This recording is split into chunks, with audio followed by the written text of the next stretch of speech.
Hello everybody, I hope you're having a great time celebrating the life of a great man. Where am I off to, you might ask? Well, as they say, every man's life is a journey. So while you sit there enjoying good food and drink, and Nimi is right there on that hot seat, I'm going to take you on the journey so far of a man we've all come to love and admire. So come with me as we walk in the footsteps of no other man than Honorable Nimi Walson-Jack.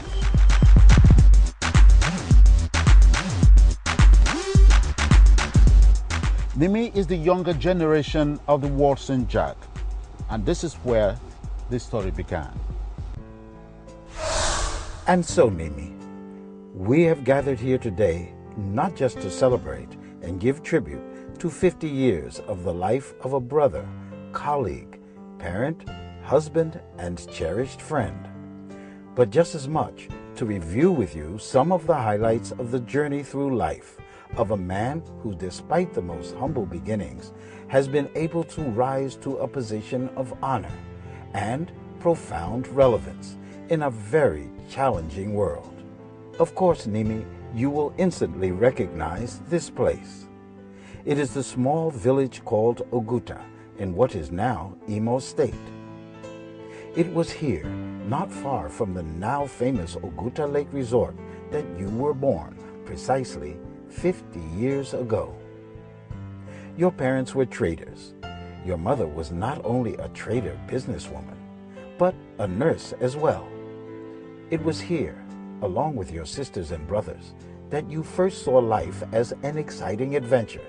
Swimming, trapping crabs filled your days with the fun and excitement of a small African boy with the world ahead of him. Nimi Walson-Jack, like we are from the Riverbank area. He was not born with a golden spoon. The Walson family never has anyone to look upon. At the time they get back to us, our parents were so poor. We came from a very poor background.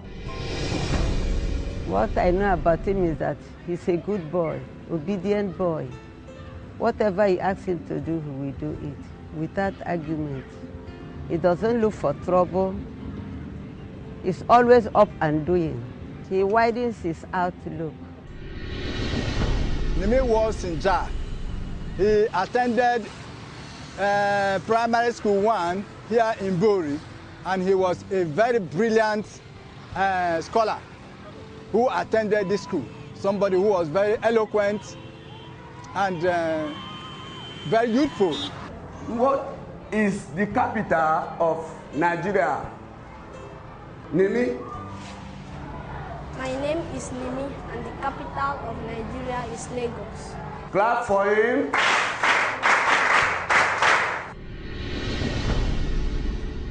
I got to know Nimi through his biological mother, Caroline Walson-Jack.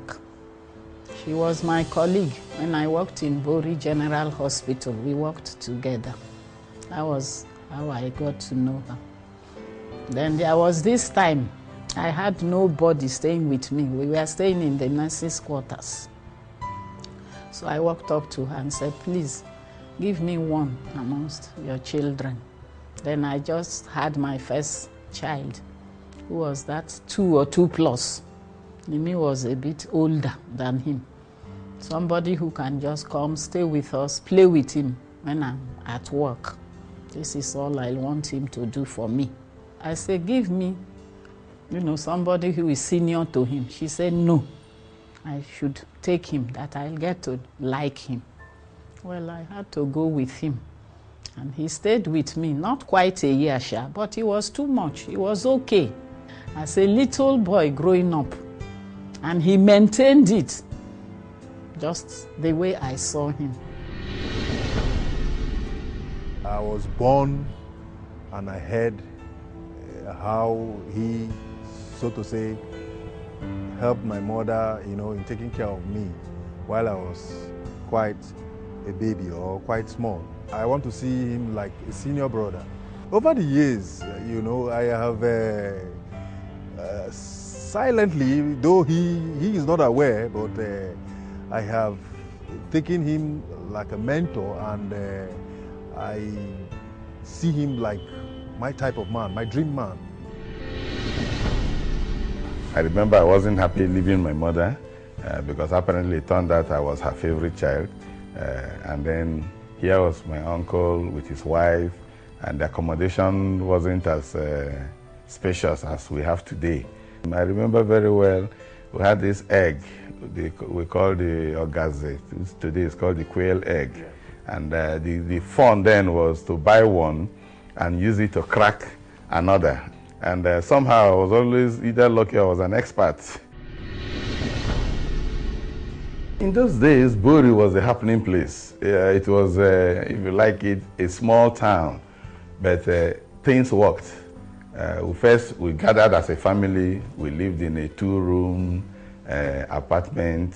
That is, you had the front room, the back room, and then you had your toilet and your bedroom and kitchen at the back of the house, surrounded by a small garden. We lived on a street called Wikavari Street, which was just off Hospital Road.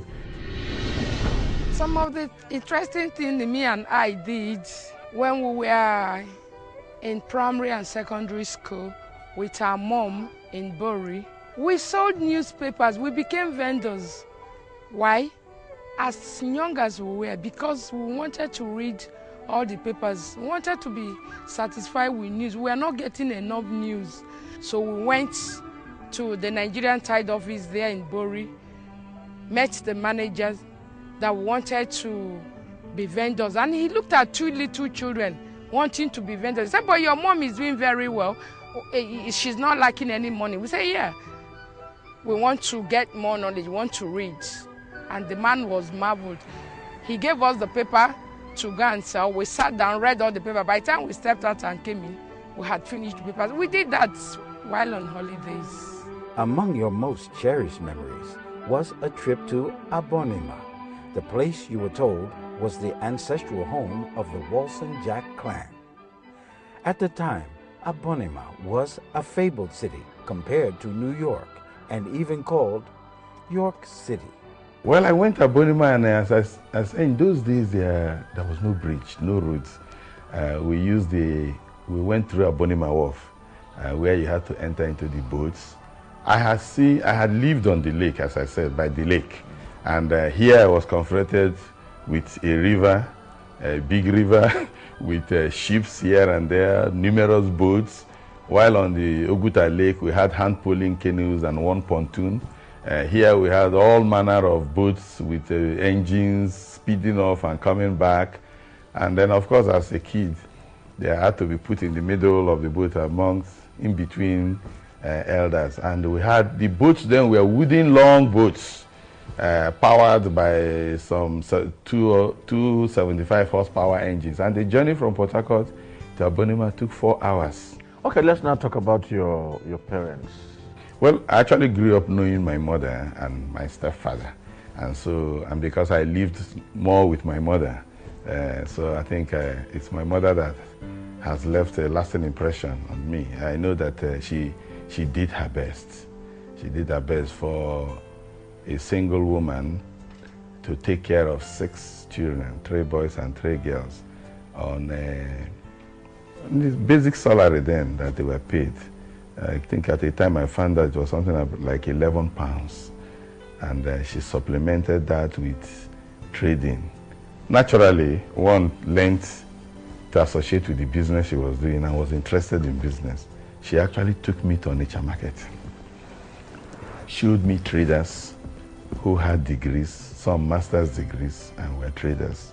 I recall, until today, it strikes me that while we lived in Bori and she was a single mother, I never really saw any man come to the house to say, or she going out with any man, known as boyfriend or whatever. It strikes me. And it was much later I recognized, she even said it, that she needed to remain single and pure in order to ensure that we grew up with the right values. And I thought that was a big sacrifice she made, for us. She taught me, and did my brothers and sisters, never to fight with anybody over money. She, of course, encouraged us to read, not just read academic books, no. At a stage, as a primary, in the upper primary and the secondary school, I was reading 13 newspapers in a day. She would buy them or collect them from wherever she could and dump them before me and ask me to read. What about your secondary education? I actually attended the federal government college, okay. Now in Akwa Ibom, then in Cross River. That was before the creation of Akwa Ibom State. That in itself is an interesting story because it showed a country that worked. Nimi, Walson-Jack, was a timekeeper in the school, and you could tell he was a very neat and honest young man growing up, very purposeful. He showed quality of a leader quite early as we all grew up in school. And 5 years, it was 79, we left. And so early he broke into higher education. He got the admission into the university. And I know he read law in Ife. And no wonder today, someone who was purposeful and honest and transparent in all what he did has shown signs that he could be a leader. And I must congratulate him on his 50th birthday. We have come a long way. I remember him as a scraggly little boy that was on the upper bunk in Niger House where we were. And incidentally also we were in the same class B of the streams in school. One thing I know is that Nimi, even as he was then, was somebody that was focused, he was purposeful in life. And I think even at that age, he knew where he was headed. And we were friends, but not the best of friends. And that is the way we were until we left Federal Government College, Ikotikpene, in 1979. I know Nimi Walson-Jack. He was my student at Federal Government College, Ikotikpene. He was a very brilliant and charismatic young man whose name became a sing-song, particularly during inter-house sports. He was elected by students as the captain, the subject prefect of my class, a history teacher at Federal Government College, Ikotekpene. Nimi has been a very charismatic young man. Right from the days of school age, he appeared to be born for leadership. I have a lot of faith in him. I got admitted into the University of Ife to study law. Indeed, in that, all of us in my set were admitted, but a few did not take up the admission because they wanted to study law and then they were offered something else. But so they stayed back 1 or 2 more years and eventually all got to university. My mother found out the location, then there was a problem. She had no money to send me to university. And so she pledged, then as a trader she had wrappers, so she went to pledge some of her wrappers for 300 naira. And with that she sent me to the University of Ife. By year 1 I was already participating in student demonstrations, and that was a military regime, remember? It was a civilian regime. Eventually we moved into an overthrow, so there were always issues. The West then was UPN, and the ruling party was NPN, and we sided with Awolowo and UPN, and every little thing we were either issuing press statements, sometimes we were going out there on demonstration. To confess, at that early age, you really did not even appreciate what the issues were sometimes. So eventually I was elected a member of the Student Representative Council. I was also elected Law Society president, and then got involved. I became a member of the Senate, of the National Association of Nigerian Students. Yeah. So we got embedded in union life. We sponsored candidates for elections. We won some, we lost some. You know, we also had our own judicial process. If you lost an election, you could actually petition the Judicial Council, and Judicial Council had evidence. We started voting with computers in Ife as far back as 1979. The Law Society of University of Ife, you know, had a lease of life. Within the 1 year that it was the president of that law society, it had a lease of life. And we all enjoy his, leadership, let me say. We enjoyed his leadership. He did almost everything that other people were unable to do within that period, And I think the record he laid at that time, I'm not sure whether anybody has been able to surpass it up to today. I always tell people that without my uncle, Mr. Nimi Jim Jack, I would not have gone to Nigerian law school. After the law school, I was deployed to then Cross River State for the National Youth Service. There were memorable moments in the service, and one of them is the issue of payment of taxes. I wanted to do something out of the usual CD, community development work. And so I approached my boss, a Ghanaian, who was the principal state councillor, and told him my idea that I wanted to make people pay their taxes. And he said, that's a good one. So we went over to the local government chairman, and he was too glad. So he passed to me all the files of companies and individuals in Uyo local government who had not paid taxes. And we framed the letters in accordance with the law, drew their attention to the fact that they were owing their tax obligations, and they needed to pay up. And if they thought we were wrong, they should see us. Crafted it the way the law provided. And people actually turned up to either settle accounts, some to pay their taxes. Others who had high tax bills actually tried to bribe me to see how it could be reduced or they could be let go. And then one of them, which was done by a very senior lawyer, he was shocked when my boss called him back, because when he gave me the envelope, I didn't know what it was. I opened it, it was money. I took it to my boss that lawyer gave me this money for whatever, that I'm giving it back to him. And my boss had to call the lawyer.